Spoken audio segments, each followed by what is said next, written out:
Aïcha Sambou tey suñu invité bi Ousseynou Naar Gueye ma koy rappelé ñi nga xamante ne ils nous prennent en cours den fàtte ni mën ngeen ñu suivre aussi en direct sur YouTube donc mu nekk analyste politique certes wax naa ko sànq mais aussi ñu invité ko surtout en tant que acteur culturel mais aussi maa ngi ko doon wax nekk candidat ci benn assemblée générale boo xamante ne ñu ngi koy wàccal alors monsieur Gueye sama première question mooy tey bu ñu gisee benn mbir bu ko nit bëggee maanaam day fekk mu am lu mu gis ne da see sooxee mu jàpp que ne am na lu mu si war a apporter wala même bu dee sooxeewul mu jàpp ne am na moom ay mbir yoo xamante ne war na koo mën a andi tey lan mooy sa jàngat si li nga xamante ne moom mooy SODAV nga xamante ne moom moo remplacé li nga xamante ne moo nekkoon BSDA. waaw effectivement li nga wax loolu la kuy sumb benn mbir. bëgg nu jox la ci ay responsabilités. dafa fekk de da nga jàpp ne am na lu ci baaxul. lu ci matul lu ci sooxe yow nga mën a saafara loolu wala sax bu dee baax na am na lu gën loo mën a indi. SODAV dama ci bokk en tant que membre. Détenteur d'une carte de la SODAV dans la section littéraire en tant qu'écrivain. D'accord. SODAV aussi nekk loo xam ni dès le début des années 2000. dama liggéey ci càmbar bi nu def ci loi sur le droit d'auteur bi nga xam ni moom rek moo amoon. nu war ko évoluer loo ba mu nekk loi sur le droit d'auteur mais également sur les droits voisins. différence bi mooy lan mooy boo nee droit d'auteur rek mooy ki créé rek mooy am benn droit.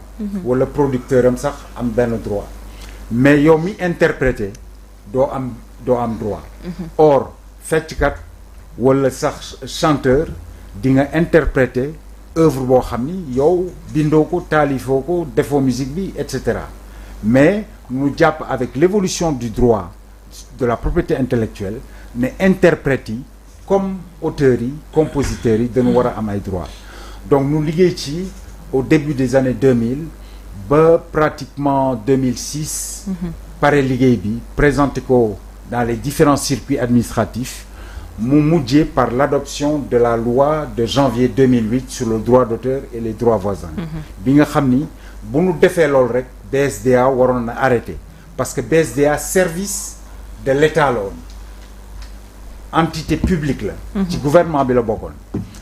nga bokk ci gouvernement bi di gérer ay droits yoo xam ni gouvernement bi moomu ko créateurs yi interprètes yi ñoom moom droit yooyu. sur leur création et sur leur interprétation. donc loi bu bees bi ne dañuy teg loo xam ni mooy société civile bu am statut boo xam ni c'est un statut privé. maanaam structure bi dafa nekk privé ni borom œuvre yi nekkee des personnes privées. or déjà premier problème bi ma jàpp mooy toog nañ ba 2013 soo ko commencé wax mbiru SODAV après le vote de la loi de 2008. toog ba 2016. SODAV soog a commencé son travail au quotidien. Dès le début nous am fa ay problèmes entre le conseil d'administration et le directeur général qui était recruté sur la base d'un appel d'offres mu doon Bouna Manel Fall. affaire bi mujjee au tribunal d'ailleurs ils étaient dans des contradictions insolubles mais le principal problème c'est que depuis la première présidente du conseil d'administration qui est une cinéaste qui n'a pas duré là-bas nous confier la présidence du conseil d'administration à une productrice de musique celle qui dirige Prince Art def seen conseil d'administration depuis lors dafa am benn loi phare boo xam ni mooy à l'intérieur de la loi sur le droit d'auteur et les droits voisins la disposition sur la rémunération pour copie privée loolu tant que entrewul en vigueur les créateurs les producteurs les artistes interprètes les organismes comme vous qui faites de la radiodiffusion d'œuvres originales et de la télévision d'œuvres originales dañu am benn manque à gagner boo xam ni mun nañ ko estimer xayma ko ci 20 milliards par an 20 milliards par an nag depuis 2016 bi SODAV commencé wala depuis 2008 bi loi bi disposé ne ñun dañu am droit pour am revenu yooyu dafa bari parce que boo jëlee 16 ans multiplié ko boo jëlee 16 ans multiplié ko par 20 milliards par an dafa bari te loolu nekkul lu nuy ñaan pour nu sarax nu ko wala nu may nu ko. est-ce que faute bi si ñoom la est-ce que si ñoom la yéexee je veux dire. non buy xam nga boo joxee sa kër. benn maanaam agence immobilière noonu laa mën a jàppee SODAV benn genre agence immobilière la boo xam ni ñi ca bokk ku ci nekk da nga jox sa benn appartement wala sa benn villa wala sa benn immeuble. nga ni SODAV luweel ma ko ñi koy luwee di ko toppatoo. lu yàqu lu defar ko fa nga fay ma xaalis bi jël ci sa wàll jox ma sama wàll man mi nga xam ni maa ko moom léegi nag bu ma amee locataire bu toog 3 mois wala 6 mois fayul mun naa jàpp ne le problème du yow la société immobilière mais bu fa locataire bi naree def 16 ans te fayu ma loolu nag ce n'est plus le problème du locataire c'est toi la société immobilière qui est en faute te comme justement SODAV société civile de la même manière que la nekk société immobilière exemple boobu noonu daal laa ko mën a misaale le problème de mon point de vue et du point de vue de beaucoup d'acteurs avec lesquels je discute c'est la direction le leadership le conseil d'administration de la SODAV qui est carent ils vont être changés au 1/3 maanaam le 27 juin prochain 1/3 du conseil d'administration bi rek la ñuy changé mais man am naa ambition bokk ci tiers yooyu di dugg am ambition également convaincre les acteurs pour que nous changer la redoublante qui est la PCA parce que 3e mandat dañ koy bañ ci réew mi def na 2 mandats war na bàyyi keneen mu jël. est-ce que dans les textes justement de la SODAV dañu limiter li nga xamante ne moom mooy nombre de mandats bi. non ce n'est pas limité. c'est pas limité. C'est pas limité mais on a une jurisprudence qui vient d'en haut on va essayer de s'en inspirer mais surtout je dis que ils sont carents parce que li nga xam ni sa droit la xam nga 1er mai fête du travail mi ngi soog a jàll nii. Traditionnellement les travailleurs dañuy indi benn cahier de doléances bu ñuy présenter y compris au président de la République lu ma bëgg a wax foofu mooy syndicat te également SODAV comme syndicat la mën a joxe misaal avec ki lay employé ki nga xam ni da ngay daan sa doole mu lay fay sa ñàkk des fois da ngeen di nekk en contradiction ba dem tribunal sax mais ñi fi nekk ñoom dañu foog ne ci négociation ak waxtaan ak diisoo ak weccante xalaat danañ obtenir les 20 milliards qu'on perd chaque année te boo jëlee exemple yeneen dëkk ñoom pour l'obtenir ils ont dû passer par la coercition et les voies de droit qu'est-ce qui empêche aujourd'hui la SODAV et man si j'étais à la place qu'il faut comme l'homme qu'il faut je le ferai d'aller devant la Cour suprême du Sénégal pour dire les droits des ayants droit de la SODAV sont bafoués que le tribunal tranche qu'est-ce qui les en empêche? Ok alors moi ma question avec les nouvelles avec les technologies aujourd'hui bu njëkk ba boobul BSDA c'était la vente bu ñu demee côté artiste c'était la vente des cassettes la vente et ainsi de suite maintenant avec les technologies qui ont évolué yow par exemple boo nekkee boo jiitee SODAV lan mooy nekk sa touche mais beneen scandale ngi noonu gis nga les droits numériques issus du streaming nous tous qui sommes sur cette table bu ñu bëggee déglu benn nouveau son dañuy dem sur YouTube tout à fait qui appartient à Google taper nom artiste bi déglu son bi on ne paye pas d'argent mais c'est nous qui sommes monétisés parce que quand il y a un certain nombre de gens qui regardent qui écoutent borom œuvre bi dana am lu ko Google YouTube jox qui n'est pas important c'est de l'ordre pour 1000 vues de $1 seulement donc ku def 1 million de vues jàpp leen ne jox nañ ko rek $1000 qui est 650 000 francs CFA mais là où j'en viens SODAV dans son rapport de l'Assemblée générale daaw de fin juin nee nañ 2 choses qui sont toutes les deux aussi inacceptables. benn bi mooy Google fay na pour l'utilisation de toutes les œuvres sénégalaises waxuma musique rek parce que YouTube musique rek nekku fa film nga fa pièce de théâtre nga fa leneen a nga fa compte nga fa ils ont payé 12 millions mi ngi mel ni li patron Google di utiliser bu yóbboo ay nit repas d'affaires le chiffre d'affaires de Google est l'équivalent du produit intérieur brut d'un État européen. Ça se compte par milliers de milliards de dollars. ñoom nu fay nu pour nous séddale ko sur les plus de 10 000 ayants droit de la SODAV 12 millions de francs CFA. C'est un problème. Nous ne aussi daaw pour s'en féliciter la SODAV que les droits étrangers maanaam li nga xam ni ci kaw collaboration yi nu am ak homologue SODAV yi nekk ci yeneen dëkk yi parce que ñun dañuy percevoir à la SODAV mais pas seulement pour les artistes et les œuvres sénégalaises parce que yéen di ngeen teg musique boo xam ni sénégalais wooyu ko sénégalais créé wu ko mais kooku dañu ko war a percevoir au Sénégal mu am des contrats entre homologues SODAV yi nekk ci yeneen dëkk yi et à la fin de l'année nous reverser leen ko ñoom SODAV nu ne daaw en 2023 les droits étrangers ont augmenté de 5000%. waaw man boo ma nee ça a augmenté de 5000%. de deux choses l'une ou tu ne travaillais pas. ou tu ne suivais pas. ou tu ne suivais pas. parce que 5000% mooy foo doon percevoir 100 francs la fois suivante da nga ñëw nu jox la 5000 am na ku ci caaxaan. oui mais aussi mën nañ ko considérer comme une avancée maanaam tey. non tey nga pare année nga def sa li nga xam mooy. c'est la preuve que de 2016 à 2023 ils n'ont pas travaillé. waaw mais aussi mën nañ gis ne xam nga tey boo paree da ngay def benn bilan nga gis ne ñun kat fii c'est un manque à gagner ak lii ak lii ak lii et ngeen rattrapé wu ko peut-être on peut considérer que loolu lañ def. waaw xam nga yow maman Faye d'ailleurs maman nga tudd da nga rafet njort. noonu rek nga mën a mel.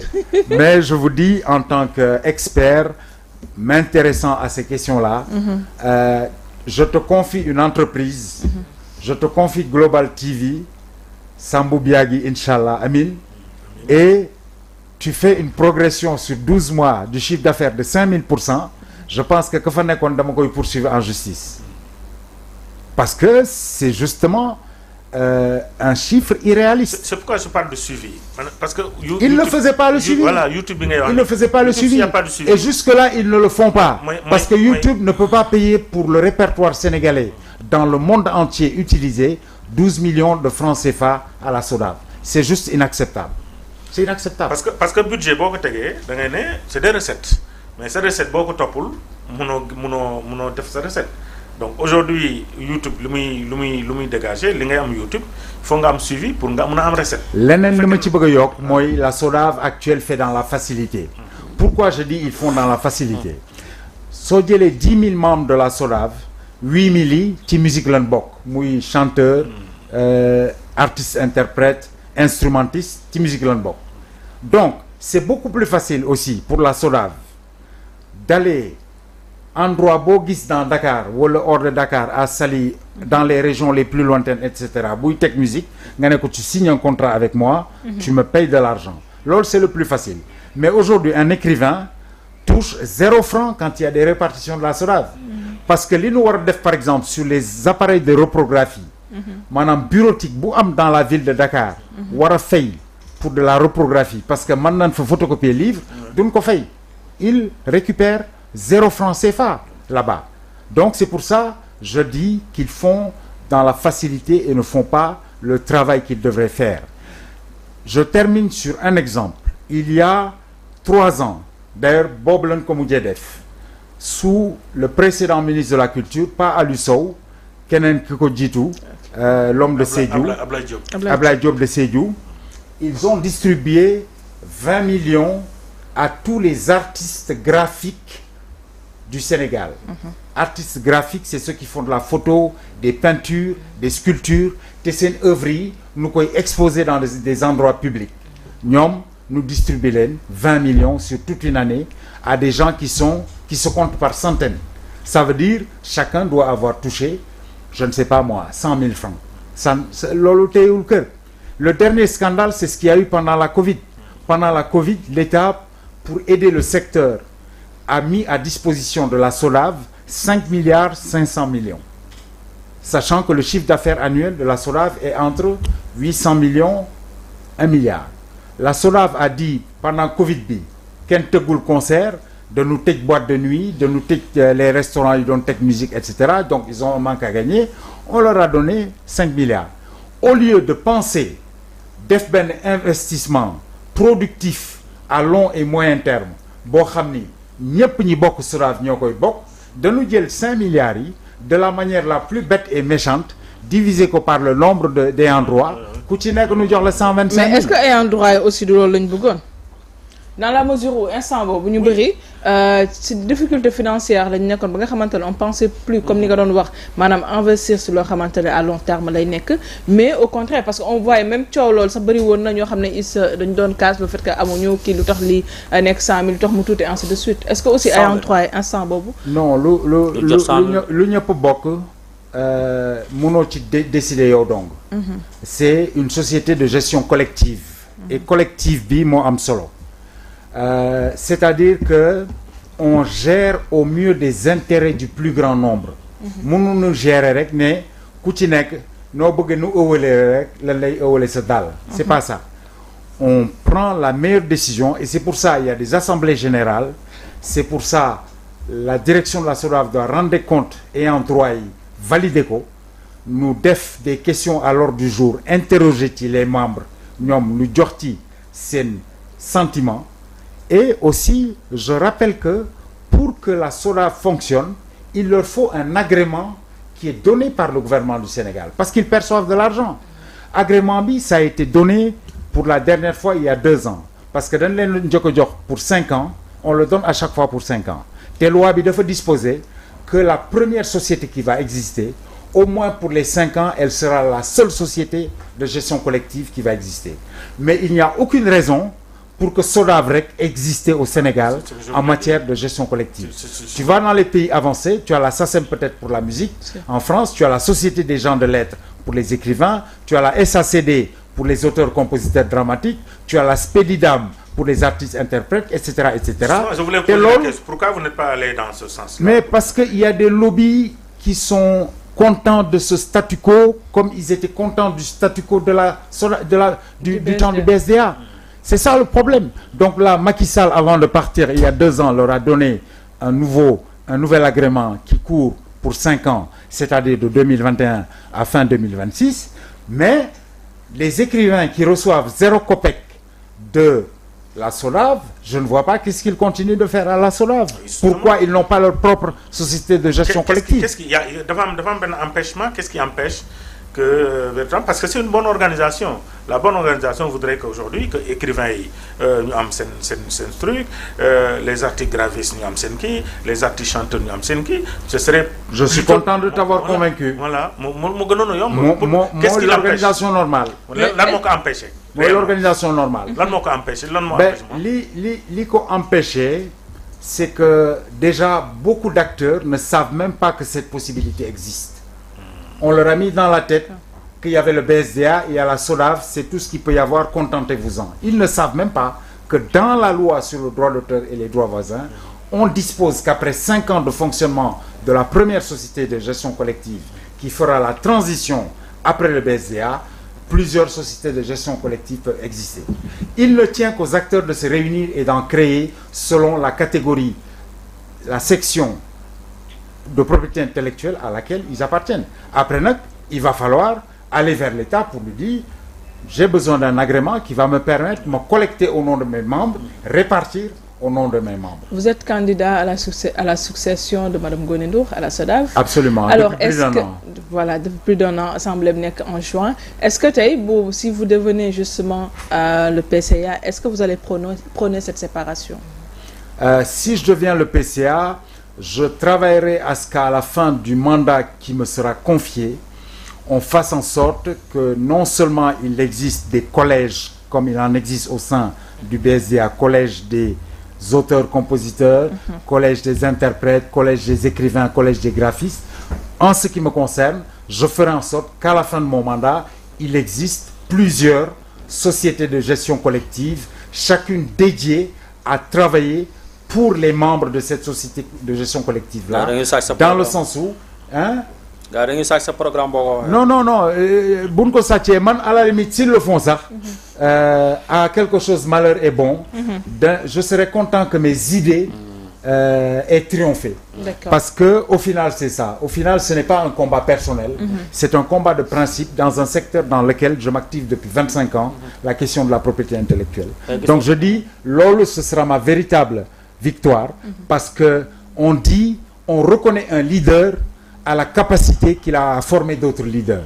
On ne reconnaît pas un leader à la façon qu'il a d'être dans ce leadership-là. Bu demee, on considère qu'il n'y a personne pour le remplacer. Mais aussi ñu gis ne SODAV Mama Faye du SODAVu mbalaxmaan kese comprends parce que tey du SODAV mbalaxmaan du SODAV leneen ak leneen da ngay gis ñoo xamante ne tey carrément man boog ci ñi ma gis mbalaxmaan par exemple ñoom ñoo ci gën a gagné pour lan quoi maanaam des fois da ngay gis rapport boo xam ne dafa dem ñu dem di xool lu mu fa am ñu nag ay 100 francs ay 75 francs maanaam en général la moo gën jàngkat yi la même chose parce que non c'est pas un autre débat daal ñoo ci gën a gis seen bopp temps bi moo jot ñu ngi may signaler que ni 3 minutes lañ dese moo tax d'accord, deux phrases une première phrase pour dire je pense que les radiodiffuseurs que vous êtes et télévision vous mettez plus de mbalax que de rap, je pense. Donc ça c'est un peu justifié. Mais ce que je veux dire, dans le temps, c'est la SACEM en France qui venait aider le BSDA à faire ses répartitions. Ba léegi, c'est la SACEM qui quitte la France qui vient aider la SODAV à faire ses répartitions. Ça c'est extrêmement grave. Or, dans un monde de télévision et de radio numérique, mënoon nañ installer à la régie de chaque organisme de radiodiffusion et de télévision benn boîtier boo xam ni chacun saurait au morceau près combien de fois on t'a diffusé. Mais pourquoi on le fait pas? Vous pensez à numériser? Mais on pense à numériser. Il y avait un projet de numérisation. Papier jaune, à un moment donné, c'est bien, mais à un moment donné, il faut qu'on arrive justement... Le projet de numérisation date de plus de 10 ans. Il n'est jamais arrivé à terme. Le BSDA déjà avait un financement international de l'Organisation internationale de la francophonie pour numériser. Ils ne sont jamais arrivés à terme. Bon, danaa gën a yaru nag ma noppi delloo kàddu gi mais da ngeen ma lancer ci benn sujet boo xam ni il n'importe juste ma clôturer si vous me permettez parce que y a l'ancien président qui disait la culture est au début et à la fin de toute chose. Aujourd'hui cette culture dama jàpp ne y a une mauvaise organisation. Surtout en ce qui concerne les dividendes parce que acteur bu ci gisul boppam day métti ci moom mu évoluer te bu évoluer wul dafay nekk un manque à gagner pour l'économie sénégalaise. Je pense qu'aujourd'hui je suis entièrement d'accord avec moi que tey dañu war a organiser aujourd'hui cette structure culturelle pour que kenn ku nekk gis sa bopp. Par exemple si on prend le cas de la fédération de football, la fédération de handball, ainsi de suite, c'est des clubs. Pourquoi ne pas créer, de faire de sorte qu'aujourd'hui que culture mu nekk genre de club, par exemple les artistes peintres di leen mu nekk une entité vraiment viable comme nu mu ko waxee nii écrivains yi mu nekk une entité viable ñoo xamante ne après ñoom ñooy retrouver wu au sommet maintenant. man du ma ko waxee noonu. waaw xam na naka laa koy waxee. dafa meloon ni mu am une fédération de tous les sports. De tous les sports. Au lieu mu am fédération de foot, fédération de tennis, par exemple. Fédération de handball, fédération de volleyball, loolu moo jaadu. Donc foofu la. Et que ñoom en leur sein ils s'organisent pour créer les moyens, que ce soit le football, que ce soit le basketball avec la balle qui se passe actuellement, dont on voit que ça génère de l'intérêt des télévisions, des téléspectateurs. Il y a 2 présidents de la République qui étaient présents hier là-bas dans le parquet, dans l'arène, à Dakar Arena. Mais je dis, de la même manière que les sports doivent s'organiser selon les sports, chacun avec sa fédération, ça doit être la même chose pour la gestion collective du droit d'auteur dans ce pays. Et il faut savoir que lii ñuy laaj ni muy rémunération pour copie privée, Burkina Faso appliqué na ko depuis plus de 10 ans, Cap-Vert mi ngi koy appliqué depuis octobre il y a 2 ans, la Côte d'Ivoire mi ngi koy appliqué, et surtout il y a une disposition communautaire de l'UEMOA qui impose que dëkk bu bokk ci UEMOA foog nga appliquer ko. Et ces directives de l'UEMOA ont force de loi sur les lois nationales. Il faut le savoir. Donc l'État du Sénégal est dans l'illégalité dans laquelle la SODAV ne l'aide pas à sortir avec sa direction actuelle de cette illégalité-là. am na solo trop temps bi moo jeex rek et caporal li mu doon poser comme question je pense que dinañ am benn émission boo xam ne spécialement pour en parler parce que parfois aussi da ngay bëri amalgame yu am yoo xam ne parfois manque d'information moo koy indi ak tamit ñu ngi wax SODAV avec le suivi mais même les artistes avec leur manager leur staff dafa am aussi ñoom tamit suivi boo xam ne dañ koy war a def pour mën a permettre justement à SODAV de pouvoir suivre un peu ñoom aussi li ñuy def en termes de prestations scéniques et de déclaration des droits surtout ak fiche jaune yi c'est vrai qu'on n'en a pas eu le temps d'en parler mais bon yow du ñàkk daañu la dalal benn jour boo xam ne pas par rapport à la candidature mais surtout pour parler des droits d'auteur droits voisins pour que nit ñi aussi gën ko comprendre kontaanoon nañ trop dalal moom bàyyi la nga tàggatoo waaw mais di leen gërëm di leen sant rek émission bi vraiment elle est passée très vite xam naa liñ waxtaan bee neexoon rek moo tax sentir nu temps bi passé man nag comme que fekk naa fi Sambou yàgg yi damay jàpp ne ci kër gi laa bokk ci nga bokk waaw parce que ñun xamante bi yàgg na mais kontaan ci xamante bi aussi ak mon voisin de gauche donc je ne sais pas s'il appartient à la gauche un caporal et voilà yow Maman Faye et puis comment dirais-je Nafina donc voilà dire que j'ai été très content de la tribune d'expression bi ngeen xam ne may ngeen ma ko par rapport à des causes yoo xam ni daf ma amal solo donc voilà di souhaiter bonne continuation à cette jeune télévision Global TV qui vient quand même qui est héritière d'une télévision reconnue sur le plan sénégalais et au-delà ma def comme Sambou Biagui aussi man ma ne DTV donc de DTV à GTV on vous souhaite le meilleur bonne continuation